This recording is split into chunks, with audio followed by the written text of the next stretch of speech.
Practice set का जो पहला प्रश्न है देखिए बहुत ही महत्वपूर्ण है।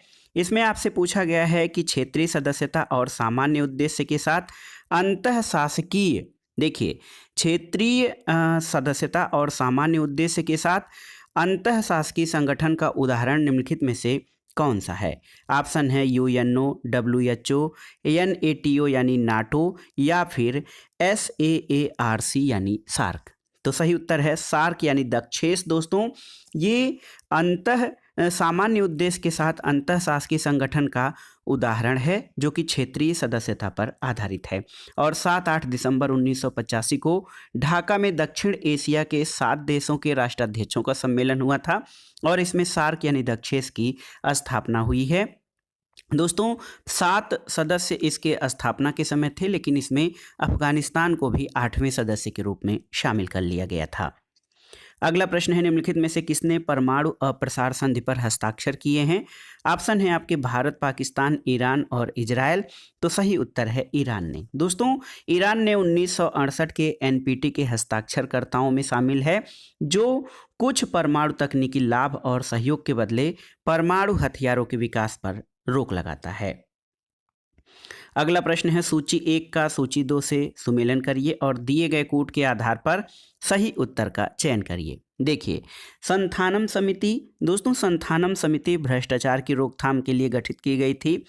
अशोक मेहता समिति का संबंध किससे है? पंचायत राज की 2 स्तरीय व्यवस्था से। कोठारी समिति दोस्तों ये नई भर्ती करने की नीति और चयन के तरीके से संबंधित है। और फलकान समिति ब्रिटिश सिविल सर्विस के पुनर्गठन से संबंधित है। तो इस आधार पर सही उत्तर आपका ऑप्शन ए हो जाएगा। अगला प्रश्न देखिए दोस्तों, सूची 1 को सूची 2 से सुमेलित कीजिए और इसमें सूची 1 में लोक प्रशासन के विकास का स्तर और दूसरे में अवधि दी गई है। देखिए लोक प्रशासन के अस्मिता का जो संकट है दोस्तों ये 1948 से 1970 के समय को कहा गया है। चुनौती का युग 1938 से 1947। प्रशासन के सिद्धांतों का जो युग है ये 1927 से 1937 तक। और देखिए राजनीति और प्रशासन के द्विविभाजन का जो अवधि है ये 1887 से 1926 तक की अवधि है। तो सही उत्तर क्या हो जाएगा? सही उत्तर ऑप्शन बी हो जाएगा। ए का चौथा, बी का पहला, सी का दूसरा और डी का तीसरा। अगला प्रश्न है देखिए निम्नलिखित में से कौन सा भारत में चुनाव सुधारों के साथ संबंधित नहीं है, आपको बताना है। ऑप्शन है आपके देखिए दिनेश गोस्वामी समिति, इंद्रजीत गुप्ता समिति, GV.K. राव समिति या तारकुंडे समिति। तो सही उत्तर है GV.K. राव समिति। इस समिति का संबंध दोस्तों चुनाव सुधार से नहीं बल्कि ग्रामीण विकास और गरीबी उन्मूलन कार्यक्रम की प्रशासनिक व्यवस्था से संबंधित है। अगला प्रश्न है आनुपातिक प्रतिनिधित्व पद्धति विशेष उपयोगी है कहाँ पर? तो दोस्तों आनुपातिक प्रतिनिधित्व पद्धति जो है ये बहुदलीय व्यवस्था के लिए विशेष तौर पर उपयोगी है।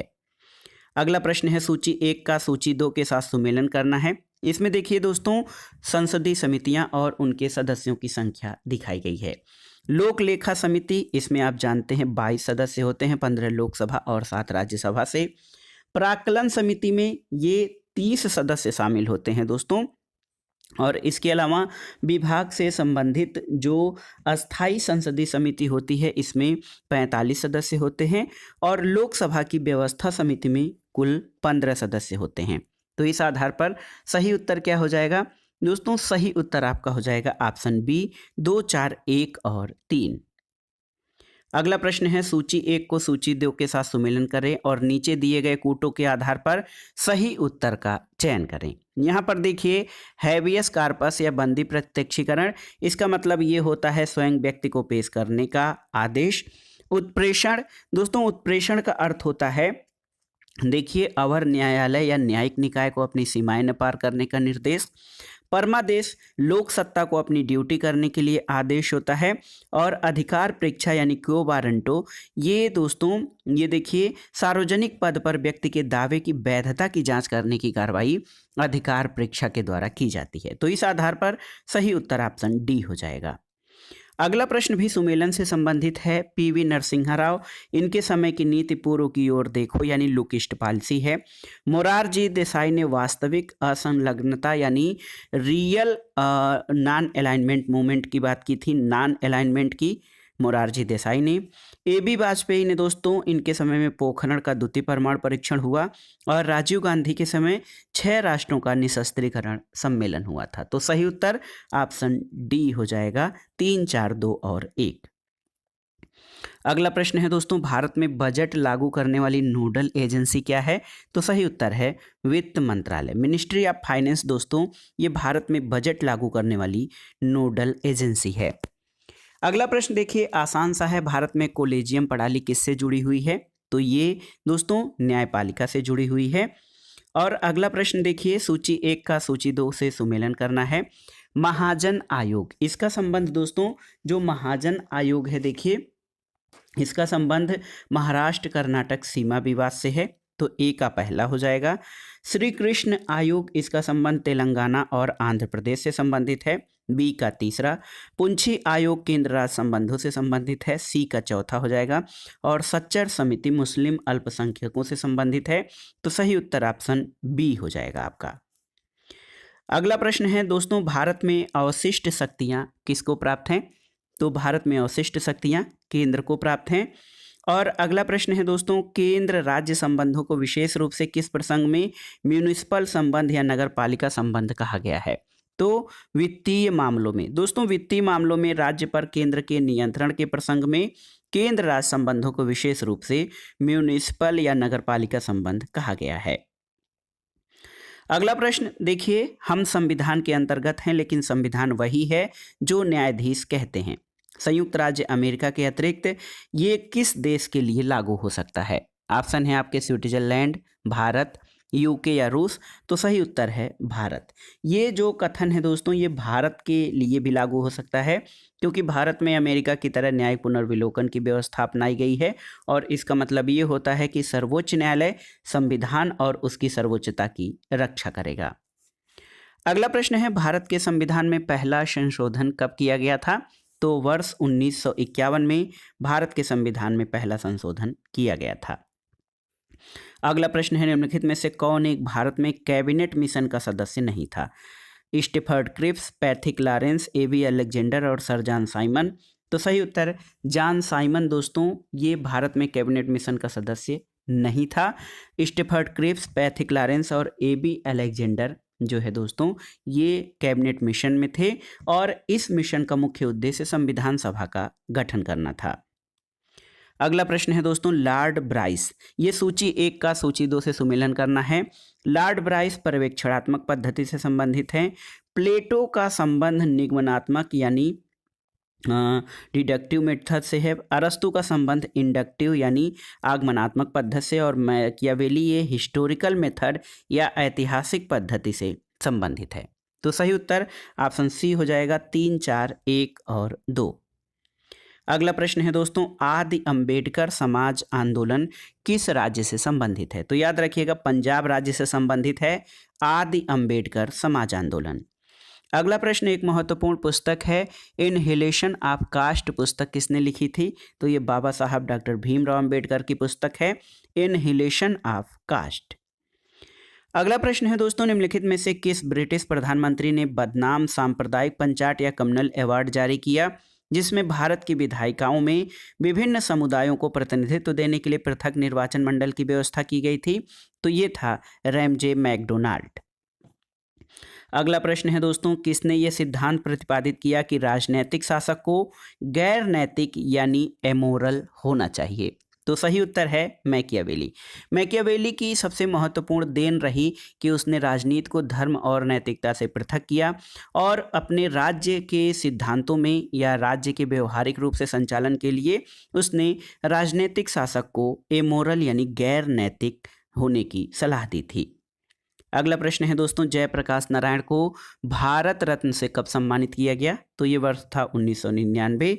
स्मृति के लेखक कौन हैं? कौटिल्य, मनु, व्यास या कामंदक। तो सही उत्तर है मनु। दोस्तों, मनु जो हैं वो स्मृति के लेखक हैं और जो महत्वपूर्ण कृति है मनुस्मृति कही जाती है। अगला प्रश्न है दोस्तों, कौटिल्य के मंडल सिद्धांत में मंडल निर्माण करने वाले राज्यों की कुल संख्या कितनी है? तो ये बहुत ही महत्वपूर्ण प्रश्न है दोस्तों, प्राचीन भारतीय इतिहास से संबंधित है ये हमारा, और इसमें कौटिल्य के मंडल सिद्धांत में मंडल निर्माण करने वाले राज्यों की संख्या कितनी है? 12। तो ऑप्शन सी आपका सही उत्तर हो जाएगा। अगला प्रश्न है, गांधी के हिंद स्वराज में कुल कितने अध्याय हैं?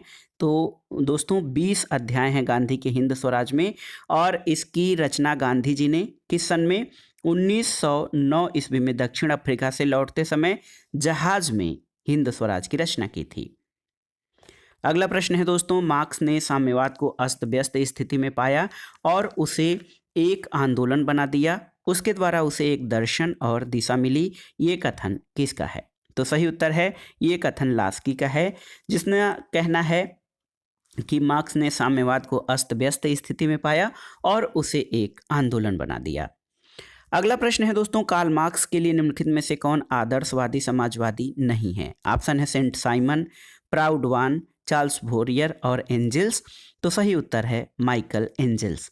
दोस्तों देखिए यहाँ पे जो मार्क्स के पूर्व के जो समाजवादी विचारक थे, सेंट साइमन, फोरियर, प्राउडवान, ये सभी कल्पना लोकी समाजवादी कहे जाते हैं, और रॉबर्ट ओवेन आदि। लेकिन एंजल्स जो है वो स्वप्न लोकी समाजवाद में शामिल नहीं है, और कई कृतियों में वो मार्क्स का सहलेखक और उसका मित्र रहा है। अगला प्रश्न है, निम्नलिखित में से कौन सांस्कृतिक क्रांति के लिए जाना जाता है? तो कल्चरल रिवॉल्यूशन माओ के महत्वाकांक्षा की उपज है। अगला प्रश्न है दोस्तों, निम्नलिखित में से किस पुस्तक की रचना बेंथम ने ब्लैक स्टोन की पुस्तक the commentaries on the laws of England की आलोचना करने के लिए की थी?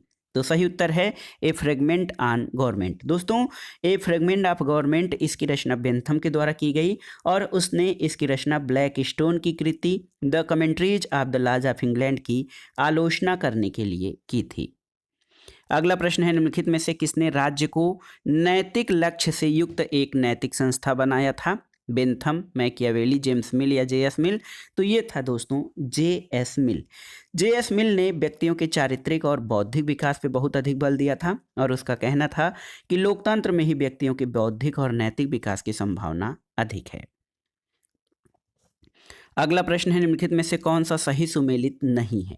तो यहाँ पर देखिए दोस्तों, सकारात्मक स्वतंत्रता हीगल सही सुमेलित है, सुख और दुख की गणना बेंथम सही सुमेलित है, दार्शनिक राजा का सिद्धांत प्लेटो सही सुमेलित है, और बहुल मतदान का निषेध मिल ये सही सुमेलित नहीं है, क्योंकि मिल जो है दोस्तों उसने बहुल मतदान का समर्थन किया है, न कि विरोध किया है। अगला प्रश्न है, युद्ध और तूफान पढ़ने के लिए सर्वोत्तम होते हैं, परंतु सहन करने के प्रति शांति और स्थिरता ही श्रेष्ठतर है, ये कथन किसका है? तो ये कथन आपका बेंथम का है।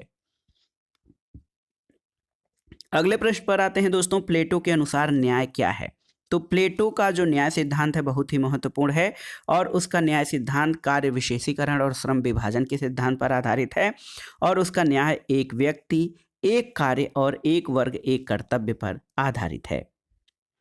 अगला प्रश्न एक कथन है सेबाइन का। दोस्तों सेबाइन कहता है कि अंग्रेजी भाषाभाषी जातियों ने जितने भी राजनीतिक दार्शनिकों को जन्म दिया है उसमें कदाचित महानतम है, और ये कथन किसके लिए कहा गया है आपको बताना है। तो सही उत्तर है ये कथन थॉमस हॉब्स के बारे में कहा गया है कि अंग्रेजी भाषाभाषी जातियों ने जितने भी राजनीतिक दार्शनिकों को जन्म दिया है उसमें कदाचित हॉब्स महानतम है। अगला प्रश्न है दोस्तों, वास्तविक कानून उसका आदेश है जिसे दूसरों को आदेश देने का अधिकार प्राप्त है, ये कथन किसका है? तो सही उत्तर है हॉब्स का कथन है, जो कहता है कि वास्तविक कानून उसका आदेश है जिसे दूसरों को आदेश देने का अधिकार है। अगला प्रश्न है दोस्तों, लाक का निबंध कंसर्निंग ह्यूमन अंडरस्टैंडिंग का खंडन कौन सा है? हॉब्स का लेवायथन, प्रिस्टले का एसे ऑन गवर्नमेंट, बेंथम का फ्रेगमेंट ऑन गवर्नमेंट, और सर रॉबर्ट फिल्मर का पैट्रियार्का। तो दोस्तों यहाँ पर देखिए लाक का निबंध कंसर्निंग ह्यूमन अंडरस्टैंडिंग हॉब्स के लेवायथन का खंडन है, और हॉब्स ने लेवायथन में मानव स्वभाव और राज्य संबंधी विचारों का वर्णन किया है, और इसी का खंडन लाक ने अपनी पुस्तक कंसर्निंग ह्यूमन अंडरस्टैंडिंग में किया है। अगला प्रश्न है दोस्तों, प्राचीन यूनानी राजनीतिक दर्शन का मुख्य विचार क्या है? ऑप्शन है आपके सामाजिक समानता, व्यक्ति की स्वतंत्रता, उत्तम जीवन या फिर राज्य की संप्रभुता। तो सही उत्तर क्या है? सही उत्तर है प्राचीन यूनानी राजनीतिक दर्शन का मुख्य लक्ष्य दोस्तों ये उत्तम जीवन या जो गुड लाइफ है उसकी प्राप्ति करना है। अगला प्रश्न है, निम्नलिखित में से कौन सी अरस्तु की संवैधानिक नियम की अभिव्यक्ति नहीं है? सार्वजनिक हित में शासन, विधि सम्मत शासन, इच्छुक प्रजा की सरकार या प्रजा की गरिमा से असंगत। तो सही उत्तर है प्रजा की गरिमा से असंगत। ये अरस्तु के संवैधानिक नियम की अभिव्यक्ति नहीं है, जबकि सार्वजनिक हित में शासन, विधि सम्मत शासन और इच्छुक प्रजा की सरकार ये सभी अरस्तु के संवैधानिक नियम की अभिव्यक्ति हैं। अगला प्रश्न इस प्रैक्टिस सेट का बहुत ही आसान प्रश्न है। मैं अपने ऊपर शासन करने का अपना अधिकार इस व्यक्ति अथवा इस जनसभा को इस शर्त पर सौंपने की स्वीकृति देता हूं कि तुम भी अपने अधिकार इसको सौंपोगे और इस तरह उसके सभी कार्यों की स्वीकृति दोगे। ये कथन किसका है? तो ये कथन हाब्स ने अपने लेवायथन के बारे में कहा है।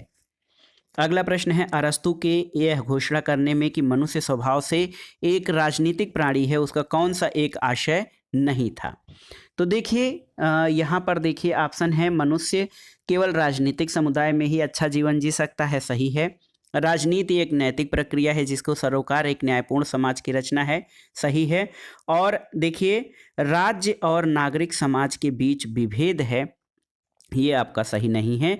और राजनीति एक श्रेष्ठ विज्ञान है जो अनिवार्यतः एक अच्छे समाज की रचना का प्रयास है, ये सही है।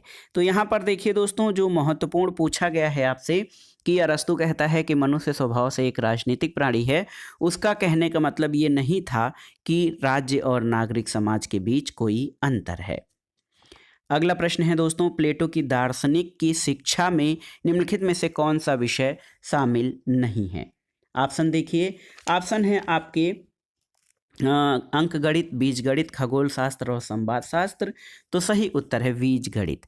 दोस्तों बीज गणित या अलजेब्रा ये प्लेटो के दार्शनिक शिक्षा में शामिल नहीं है, केवल 3 विषय शामिल हैं, अंक गणित, खगोल शास्त्र और संवाद शास्त्र यानी डायलेक्टिक्स। अगला प्रश्न है दोस्तों, पर्यावरण संबंधी हरित दलों का उद्भव किससे हुआ है? आपको बताना है। तो सही उत्तर है नवीन सामाजिक आंदोलन या जिसको न्यू सोशल मूवमेंट NSM कहा जाता है, उन्हीं से पर्यावरण संबंधी हरित दलों का उद्भव हुआ है। अगला प्रश्न है दोस्तों, किसने न्याय के अधिकारिता के सिद्धांत का प्रतिपादन किया है? ऑप्शन है जॉन रॉल्स, रॉबर्ट नाजिक, माइकल ओकसाट या माइकल वाल्जर। तो सही उत्तर है रॉबर्ट नाजिक। दोस्तों anarchy state and utopia Robert Nozick की महत्वपूर्ण पुस्तक है और इसमें उसने रॉल्स के न्याय सिद्धांत की आलोचना करते हुए आत्म स्वामित्व के सिद्धांत के आधार पर न्याय का सिद्धांत दिया था। और नाजिक का ये भी मानना था कि विद्यमान व्यवस्था में जो जिस वस्तु का स्वामी है उस वस्तु को उसकी सहमति के अभाव में किसी अन्य को हस्तांतरित नहीं किया जा सकता है। और अधिकारिता जो न्याय का अधिकारिता सिद्धांत है, इसको न्याय का हकदारी सिद्धांत भी कहा जाता है। अगला प्रश्न है दोस्तों, व्यवहारवाद शब्द का सबसे पहले प्रयोग किसने किया था? ऑप्शन है रॉबर्ट डेहल, डेविड ईस्टन, हर्बर्ट टिंगस्टन या जेबी वाटसन। तो कंफ्यूज मत होइएगा, ईस्टन ने दोस्तों व्यवहारवाद को प्रचलित करने में बहुत महत्वपूर्ण योगदान दिया था, लेकिन सही उत्तर है जेबी वाटसन। व्यवहारवाद शब्द का सबसे पहले प्रयोग जेबी वाटसन ने अपनी जो आर्टिकल उसने था psychology as a behaviourist views 1913 में किया था और इसकी आधारशिला रखने का श्रेय शिकागो स्कूल 1930 के दशक को दिया जाता है। और व्यवहारवाद का जोर राजनीति विज्ञान को प्राकृतिक विज्ञान की भांति तथ्यपरक विज्ञान में बदलने का था। अगला प्रश्न है निम्नलिखित में से कौन सी प्रसिद्ध रचना जॉन ऑस्टिन द्वारा लिखी गई है? तो दोस्तों जॉन ऑस्टिन द्वारा लिखी गई महत्वपूर्ण पुस्तक लेक्चर्स ऑन ज्यूरिस्प्रूडेंस है। अगला प्रश्न है देखिए, एक यहाँ पर गद्यांश दिया गया है कि स्वतंत्रोत्तर भारत के पूर्व दशकों से लोकतांत्रिक राजनीति में महत्वपूर्ण परिवर्तन आए हैं और पिछले दशकों में जहाँ चुनावी सहभागिता में अभूतपूर्व वृद्धि हुई है, वहाँ जातीयता से जुड़ी आदिम अस्मिताओं ने जातियों के राजनीतिकरण और राजनीति के जातीकरण को अधिक सुदृढ़ किया है। और 21वीं सदी के भारत में बाजार राज्य ने तृतीय लोकतांत्रिक अभ्युदय मार्ग प्रशस्त किया है। किंतु विकास प्राप्ति के अपने लक्ष्य में इनका आदिम संरचनाओं को विखंडित करने की अपेक्षा बाजार राज्य लोक लुभावन तथा अभिशासन के मध्य झूल रहा है। इससे संबंधित जो कथन है, देखिए निम्नलिखित में से कौन आदिमवाद का तत्व नहीं है। ऑप्शन है आपके जाति, वर्ग, समुदाय और कुल। तो सही उत्तर है दोस्तों वर्ग। वर्ग यानी क्लास जो है इस गद्यांश के आधार पर आदिमवाद का तत्व नहीं है। अगला प्रश्न है, उत्तर आधुनिकतावादी विचारकों के अनुसार ज्ञान का कौन सा गुण मौजूद नहीं है। ऑप्शन है देखिए मानकी या नॉर्मेटिव, संज्ञानात्मक, राजनीतिक और वस्तुनिष्ठता। तो उत्तर आधुनिकतावादी विचारकों के अनुसार ज्ञान का जो वस्तुनिष्ठता गुण है ये मौजूद नहीं है। और दोस्तों उत्तर आधुनिकतावादी इस बात पर बल देते हैं कि प्रत्येक व्यक्ति का दृष्टिकोण उसके सामाजिक सांस्कृतिक परिप्रेक्ष्य से निर्धारित होता है। अगला प्रश्न एक महत्वपूर्ण प्रश्न है, सभ्यताओं का टकराव या क्लैश ऑफ सिविलाइजेशन का विचार सबसे पहले किसने दिया था। तो सही उत्तर है सैमुअल पी हंटिंगटन द्वारा प्रतिपादित सिद्धांत है सभ्यताओं का टकराव या क्लैश ऑफ सिविलाइजेशन। अगला प्रश्न है दोस्तों, हंटिंगटन ने राजनीतिक विकास को निम्न में से किस बिंदु के माध्यम से प्रकट नहीं किया था। अनुकूलन, लोचशीलता, स्वायत्तता और संसक्तता। तो सही उत्तर है लोचशीलता। दोस्तों अनुकूलन, स्वायत्तता और सशक्तता ये जो है हंटिंगटन के राजनीतिक विकास को प्रकट करने के साधन है, और लोचशीलता जो है राजनीतिक विकास का प्रकटीकरण नहीं करता है। अगला प्रश्न है दोस्तों, निम्नलिखित में से कौन, देखिए बहुत ही महत्वपूर्ण है, निम्नलिखित में से कौन अंतर्राष्ट्रीय राजनीति में यथार्थवादी या रियलिस्टिक थियरी से संबंधित नहीं है। ऑप्शन क्या है, ऑप्शन है आपके Alfred Zimmern, Kenneth Waltz, Henry Kissinger और हेंस जे मार्गेनथाउ। तो सही उत्तर है जिमर्न। दोस्तों जिमर्न जो है अंतर्राष्ट्रीय राजनीति के यथार्थवादी विचार नहीं बल्कि आदर्शवाद से संबंधित हैं, जबकि केनेथ वाल्ट्ज, हेनरी किसिंजर और हेंस जे मार्गेनथाउ ये यथार्थवादी विचार से संबंधित हैं। अगला प्रश्न है, कौन political order in changing societies के लेखक हैं। तो ये पुस्तक किसके द्वारा लिखी गई है, हमने कई बार इसकी चर्चा की है दोस्तों, सैमुअल पी हंटिंगटन की पुस्तक है political order in changing societies. अगला प्रश्न है, गांधी जी ने अपनी व्याख्या किस रूप में की है। तो सही उत्तर है गांधी जी स्वयं को दार्शनिक अराजकतावादी के रूप में वर्णित करते हैं। अगला प्रश्न है दोस्तों, स्वस्थ लोकमत के निर्माण में बाधा क्या है। स्वतंत्र प्रेस, निरक्षरता और दूसरी शिक्षा प्रणाली, स्वस्थ और सुदृढ़ राजनीतिक दल, सांप्रदायिकता का अभाव। दोस्तों स्वस्थ लोकमत के निर्माण में निरक्षरता और दूसरी शिक्षा प्रणाली सबसे बड़े बाधक हैं। अगला प्रश्न है, निम्नलिखित में से कौन सा युग्म सही नहीं है। यहाँ पर देखिए यूएसए, दोहरी नागरिकता, ये आपका सही सुमेलित है। भारत में विधि द्वारा स्थापित कार्यविधि सही सुमेलित है। ऑस्ट्रेलिया में सरकार का एकात्मक रूप सही सुमेलित नहीं है। स्विट्जरलैंड में बहुल कार्यपालिका सही सुमेलित है। तो ये आपका ऑप्शन सी हो जाएगा, ऑस्ट्रेलिया। सरकार का एकात्मक नहीं बल्कि संघात्मक रूप ऑस्ट्रेलिया में प्रचलित है। अगला प्रश्न है दोस्तों, सूची 1 का सूची 2 से सुमेलन कीजिए। अरस्तु और प्लेटो के संदर्भ में नीचे दिए कोड से सही उत्तर दीजिए। देखिए राजतंत्र, यहाँ पर देखिए राजतंत्र, ये इसको उन्होंने टिरैनी अर्थात अत्याचारी शासन के रूप में वर्णित किया है। कुलीन तंत्र को अल्पतंत्र के रूप में, राज्य व्यवस्था यानी पॉलिटी को लोकतंत्र के रूप में, और आदर्श राज्य को इन्होंने प्रथम अवस्था यानी सम्मान तंत्र के रूप में व्यवस्थित किया है। तो सही उत्तर क्या हो जाएगा, ऑप्शन बी हो जाएगा, 2, 3, 1 और 4। अगला प्रश्न है दोस्तों, संसदीय व्यवस्था की विशेषता कौन सी नहीं है। देखिए सामूहिक उत्तरदायित्व, विधायिका और कार्यपालिका के बीच घनिष्ठ संबंध, प्रधानमंत्री का नेतृत्व और सरकार का स्थिर कार्यकाल। तो दोस्तों ये जो संसदीय शासन व्यवस्था होती है इसमें सरकार का कार्यकाल स्थिर नहीं होता है और ये संसदीय सरकार की व्यवस्था नहीं है, जबकि सामूहिक उत्तरदायित्व, विधायिका और कार्यपालिका के बीच संबंध और प्रधानमंत्री का नेतृत्व ये पार्लियामेंट्री फॉर्म ऑफ गवर्नमेंट की विशेषता है। अगला प्रश्न है, निम्नलिखित देशों में किस देश में प्रत्येक राज्य का अपना अलग संविधान है। देखिए इंग्लैंड, संयुक्त राज्य अमेरिका, फ्रांस और भारत। तो संयुक्त राज्य अमेरिका में दोस्तों। अगला प्रश्न है, निम्नलिखित में से कौन सा एक अध्यक्षात्मक प्रशासन प्रणाली का दोष है। तो सही उत्तर है विधायिका और कार्यपालिका के मध्य समन्वय का अभाव। जो प्रेसिडेंशियल फॉर्म ऑफ गवर्नमेंट होता है दोस्तों, अध्यक्षात्मक शासन व्यवस्था, इसमें विधायिका और कार्यपालिका के मध्य कोई समन्वय नहीं होता है, जबकि अध्यक्षात्मक शासन प्रणाली के गुणों में शासन की स्थिरता, निर्णय में शीघ्रता और विधायिका दलीय अनुशासन से कम प्रभावित होती है। अगला प्रश्न है निम्नलिखित में से कौन बहुलवादी चिंतक नहीं है? कोल, बोदा, लिंडसे और बेब्स। तो सही उत्तर है बोदा। बोदा संप्रभुतावादी विचारक है, न कि बहुलवादी विचारक। अगला प्रश्न है दोस्तों निम्नलिखित में से कौन जन संप्रभुता के व्याख्याता थे? रूसो, बोदा, हाब्स और ऑस्टिन। तो सही उत्तर है रूसो। रूसो को जन संप्रभुता का व्याख्याता माना जाता है और इसको लोकप्रिय संप्रभुता का जनक भी कहा जाता है। अगला प्रश्न है सूचना के अधिकार को प्रवर्तित करने वाला दुनिया का पहला देश कौन था? ऑप्शन है आपके नॉर्वे, यूएसए, स्वीडन और फिनलैंड।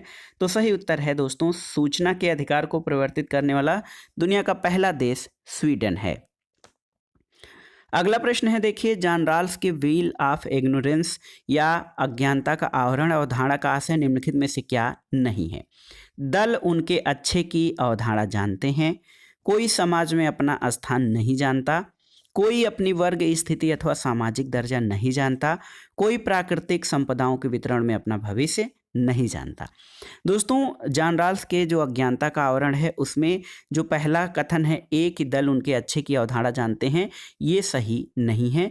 अन्य तीनों बी, सी और डी सही हैं। अगला प्रश्न है सकारात्मक स्वतंत्रता क्या है? तो सही उत्तर है दोस्तों सकारात्मक स्वतंत्रता जो है विकल्प चयन की स्वतंत्रता होती है, जिसमें व्यक्ति को अनेक विकल्पों में से किसी एक विकल्प चयन करने की स्वतंत्रता होती है। अगला प्रश्न है सामाजिक समझौता सिद्धांत मूलतः क्या चाहता है? तो सही उत्तर है राजनीतिक दायित्व के आधार को समझना। दोस्तों सामाजिक राज्य का उत्पत्ति का जो सामाजिक समझौता सिद्धांत है वो क्या करता है कि वो राजनीतिक दायित्व के आधार को समझना चाहता है। हाब्स, लॉक और रूसो इस सिद्धांत के प्रमुख विचारकों में शामिल हैं। अगला प्रश्न है दोस्तों सिद्धांतों का प्रतिपादन करने के लिए सामाजिक संविदा सिद्धांत का इस्तेमाल किसने किया है? तो यहाँ पर देखिए मार्क्स, रॉल्स, लेनिन और नाजिक। तो सही उत्तर क्या हो जाएगा? दोस्तों सही उत्तर यहाँ पे 2 और 4, रॉल्स और नाजिक। दोस्तों रॉल्स ने न्याय के नियमों का पता लगाने के लिए अनुबंध मूलक समाज दर्शन का सहारा लिया है और इसके अलावा जो नाजिक है उसने भी दोस्तों।